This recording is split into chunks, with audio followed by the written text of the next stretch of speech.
सम्यक दर्शन और सम्यक ज्ञान से युक्त, राग द्वेष से रहित सम्यक चारित्र ही मोक्ष का मार्ग है। और यह मार्ग स्व पर भेद विज्ञानी भव्य जीवों को ही प्राप्त होता है। 7 तत्वों का श्रद्धान करना सम्यक दर्शन है, उसी का ज्ञान सम्यक ज्ञान है। और 5 इंद्रिय के इष्ट अनिष्ट विषयों में समता भाव धारण करना सम्यक चारित्र है। यह मोक्ष मार्ग में दृढ़ता के साथ प्रवृत्ति करने वालों के ही होता है। जीव अजीव, पुण्य पाप, आश्रव, संवर निर्जरा, बंध और मोक्ष, ये 9 पदार्थ हैं। जीव 2 प्रकार के होते हैं, संसारी और मुक्त। दोनों ही चैतन्य स्वरूप और उपयोग लक्षण से युक्त हैं।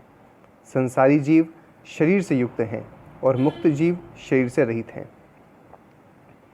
पृथ्वी, जल, अग्नि, वायु और वनस्पति, ये पुद्गल के पर्याय जीव के साथ मिलकर काय कहलाने लग जाते हैं।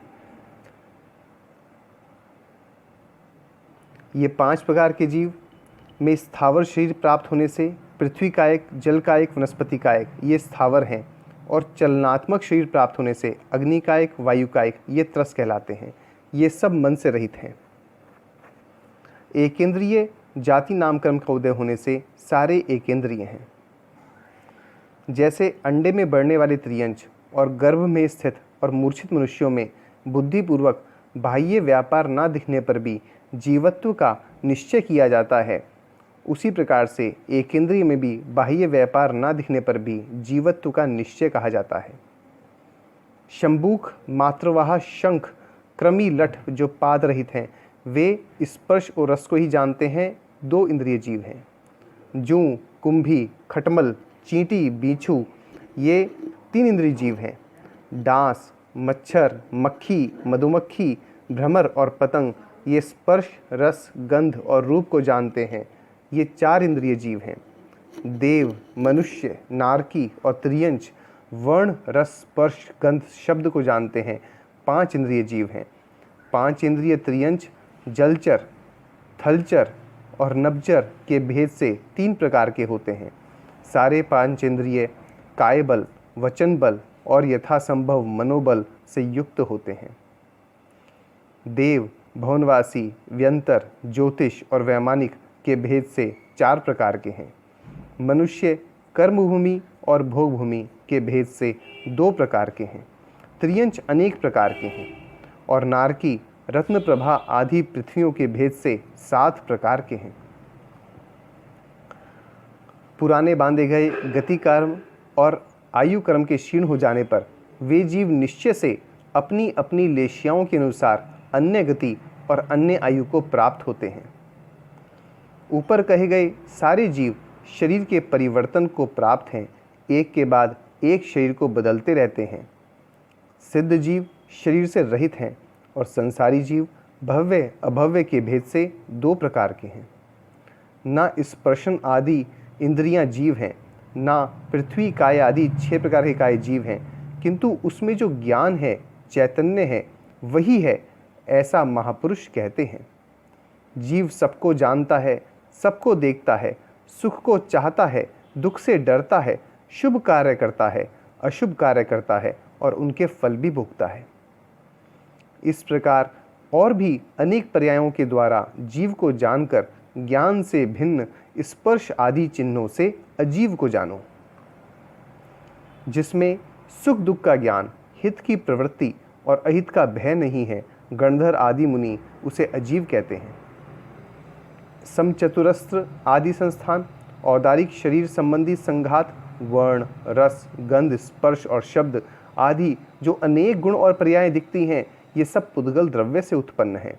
परंतु जीव रहित हैं, रूप रहित है, गंध रहित है, अव्यक्त है, चेतना गुण से युक्त है, शब्द रहित है, बाह्य इंद्रियों के द्वारा अग्राह्य है और संस्थान आकार रहित है, ऐसा जानो। जो ये संसारी जीव है, उसके राग द्वेष आदि अशुद्ध भाव होते हैं। उनसे ज्ञानावरण आदि 8 कर्मों का बंध होता है। कर्मों से एक गति से दूसरी गति प्राप्त होती है। गति को प्राप्त हुए जीव के औदारिक आदि शरीर होता है।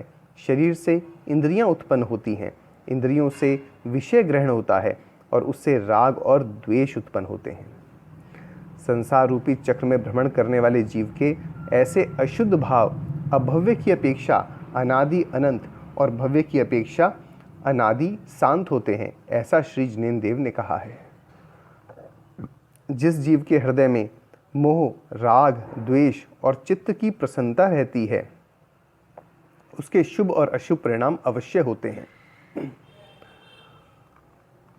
अब पुण्य और पाप का लक्षण बताते हैं। जीव का शुभ परिणाम पुण्य कहलाता है और अशुभ परिणाम पाप कहलाता है। इन दोनों ही परिणामों से कारमाण वर्गणा रूप पुद्गल द्रव्य कर्म अवस्था को प्राप्त होता है।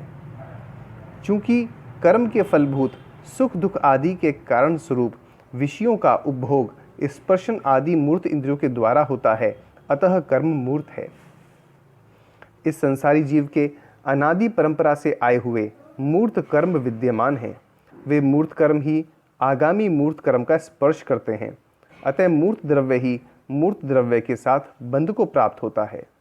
जीव मूर्ति रहित है, अमूर्त है, अतः यथार्थ में उसका कर्मों के साथ संबंध नहीं होता, परंतु मूर्त कर्मों के साथ संबंध होने के कारण व्यवहार से जीव मूर्तिक कहा जाता है।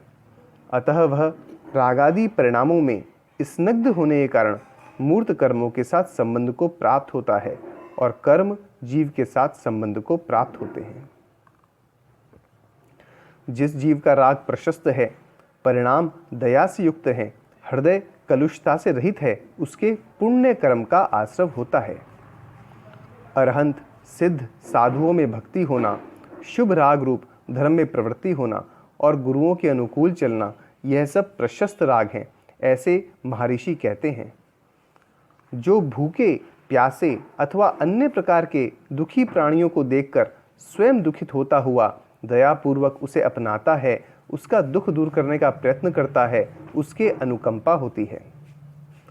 क्रोध, मान, माया और लोभ चित्त को प्राप्त कर आत्मा में शोभ जो उत्पन्न होता है, पंडित जन उसे कालुष्य कहते हैं। अब पापाश्रव के कारण प्रमाद से भरी हुई प्रवृत्ति, कलुषता, विषयों की लोलुपता, दूसरों को संताप देना, उसका अपवाद करना, यह सब पापाश्रव के कारण है। आहार आदि 4 संज्ञाएं, कृष्ण आदि 3 लेश्याएं, पंचेंद्रियों की पराधीनता, आर्त रौद्र ध्यान, असत कार्यों में प्रयुक्त ज्ञान और मोह, ये सब पापाश्रव कराने वाले हैं।